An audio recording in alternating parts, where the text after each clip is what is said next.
What's going on? It's Roger. I wanted to talk about something that I believe is a must for supercharged Previas.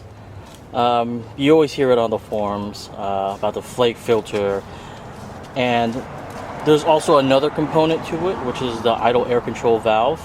And a lot of times, I think this happens in Previas in general, is that the idle air control valve gets gummed up, and then so it doesn't read the coolant properly, and next thing you know, you got a high idle.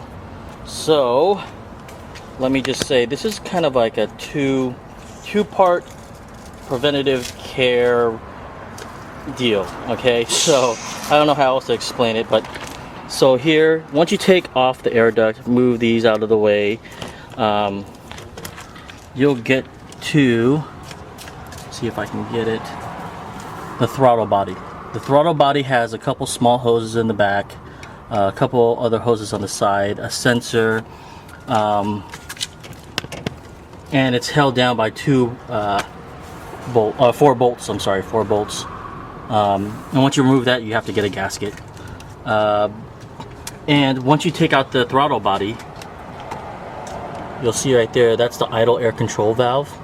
You unplug that, and when you pull that out, it is held by 4 tiny screws.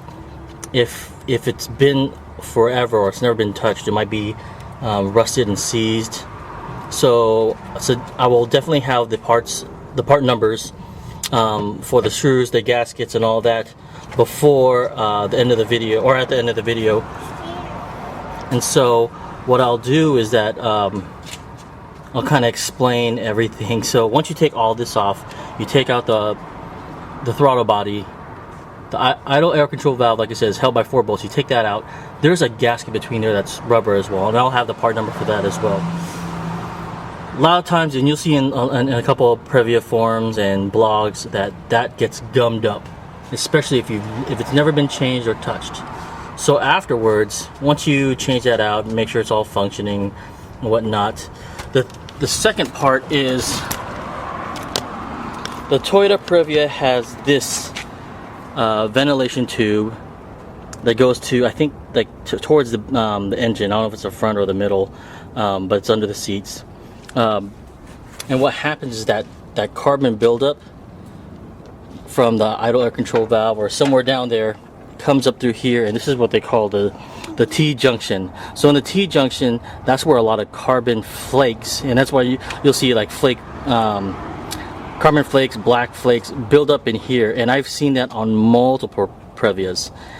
And from what I also understand too is that these are restrictive to the coolant system. So this could be an issue for overheating and maybe even blown head gasket issues.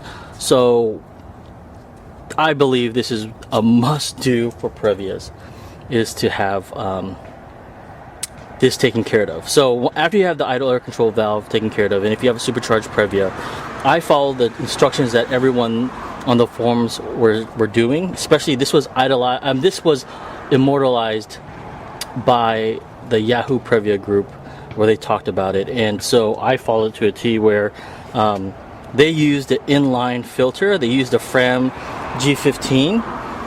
So once you clean out the T-junction, got the hose, you cut that and put the inline filter into it, and that supposedly catches all the carbon buildup and doesn't have it build up here. So I think this is a must for Toyota Previas. It is if, like I said, just in good general maintenance, if you have your van for years, or you bought a van used like I did, I think it's just a good idea to go through all these issues and check them out. Anyways, so that's what I have for that.